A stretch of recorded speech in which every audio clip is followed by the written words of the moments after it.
Yes, the title of this video is not controversial at all. Yes, I did see the Birdman response, and my word was it terrible.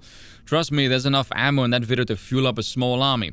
Slimy and very underhanded, then again considering he's a leftist and how he handled the drinker, I shouldn't really be all that much surprised, including him digging into my old tweets and finding the spiciest and most incendiary things I've said on X.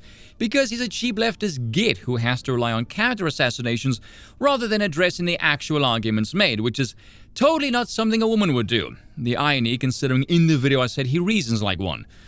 Pretty sure he cut that out of the video, one of many things he didn't keep in fact. As a consequence, I thought I would do a video going through them, because unlike him, I don't hide away and delete criticism, and I don't put out things that I can't defend, so feel free to check out that video after this one. You know where to find it. But anyway, just for context here, in Birdman's response to the drinker, he said this. That he clearly has issues with minority groups. Now that part was at the end of the video. At the start, he used that review to call Drinker a race baiter, which, let's not kid ourselves here people, is classic leftist smear tactics. The review in question, Drinker called Across the Spider-Verse imperfect but brilliant. Which seems kind of an odd video to use if you're going to accuse somebody else of race baiting, but anyway, let's see what Drinker actually said in the review, shall we? Anyway, enough of my pish. You're here to find out if this film's a worthy follow-up to the original, if it was worth the 5-year wait, and most importantly of all, if it's worth parting with half of your monthly wage just to go and see it at the cinema. Anyway, I'm happy to say that the answer to all of these questions is yes. It's not exactly a resounding yes, and there's a few caveats that I'll go into in a minute, but overall, Across the Spider-Verse is a fun, colourful, imaginative and heartfelt movie with some great character beats, decent gags and snappy dialogue, gorgeous animation that makes the most out of its comic book origins, a plot that does more with its multiverse concept than Marvel ever did, and a cliffhanger ending that neatly sets us up for part 2. Based on my limited understanding, Miles Morales is kind of a contentious character in comic book circles, but since I know precisely fuck all about that world, all I can really do is judge him as he's presented right here. And again, I think the script does a good job of fleshing him out as a distinct and separate entity from Peter Parker. Apart from sharing some of the same powers and basic personal situation, I never got the sense that he was just a tokenized carbon copy of a more popular character. And to be fair, the movie provides a pretty compelling explanation for why he's a bit different from every other Spider-Man out there. An explanation that'll definitely have big implications on the next movie. Wow, it's almost like an envious pleb might clip whatever is convenient in forging his little BS narrative. Again, classic leftist tactics. These people have no integrity, folks. Being honest is a handicap to them. And by the way, cheers to Stitch for showing this on their livestream. Very handy. If you happen to be confused here, that's fine. You see, Drinker is a gifted individual, and this is race baiting of the 4D chess variety that only 160 IQ geniuses can grasp. This is not something us mere mortals can even comprehend.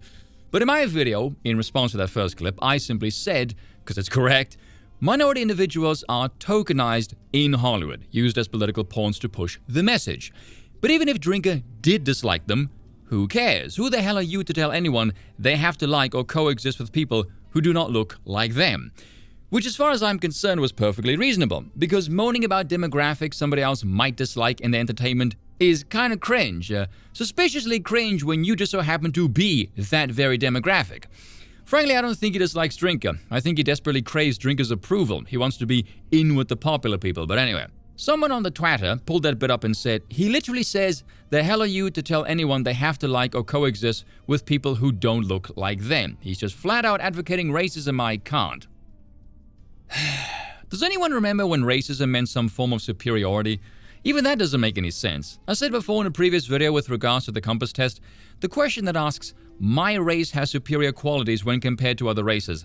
It doesn't tell you what the qualities are. That is up to the user to decide. So give me some variables that you believe makes you superior, and we can discuss why or why not. I don't consider that particularly contentious to any of you. Simply a discussion about what makes any group of people the rightful apex of a particular territory. Oh, but speaking of territories, notice the person has a Free Palestine flag in their bio.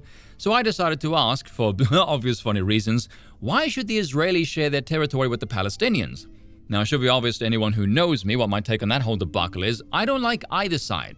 And I think utilizing theft, because that is what taxation is, yes, hello ANCAPs, and using it to fund the war machine and kill people is morally reprehensible to say the very least.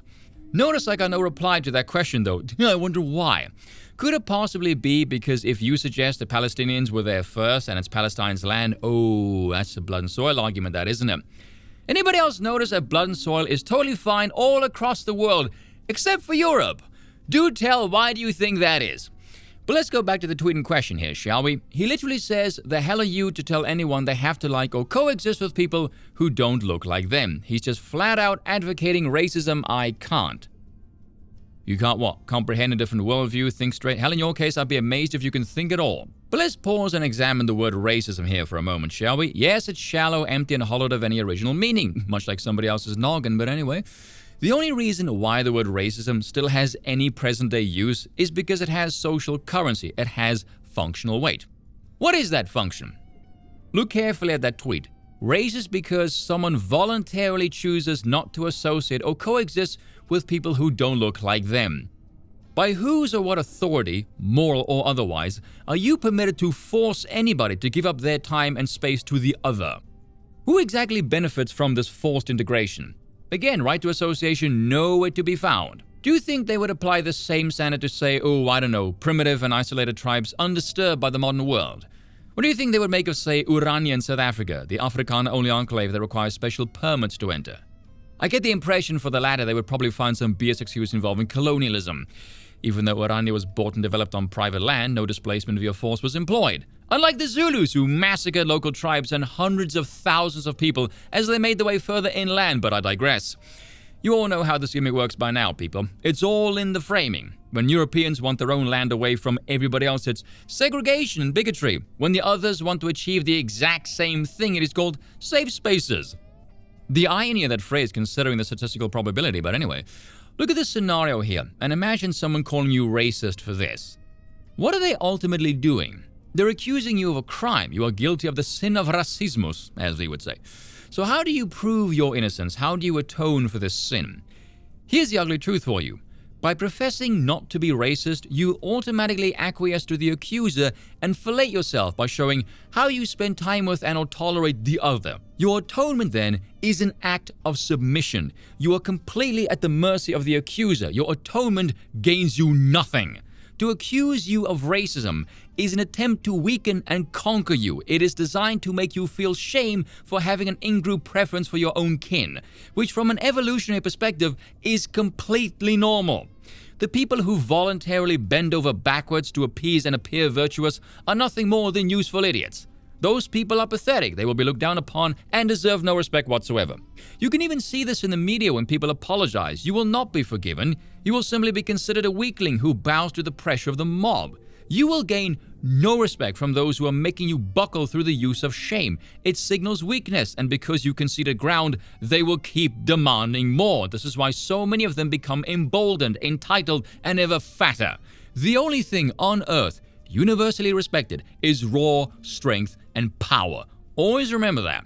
Intelligence is no match when you can be crushed into dust. I'm going to be honest here. On some level, I kind of admire the people who are directed by the prejudices they hold. Not so much when it's pre-approved by the state, though. But you can say it's morally reprehensible and wrong and what have you, but at least they have the courage of their convictions. They may make an enemy out of me for that, but give credit where credit is due. Their honesty is at least respectable. Don't forget to check out the other video as well, folks. Now, if you'll excuse me, I'm going to go play San Andreas. Cheers for watching, and once again, I apologize for nothing.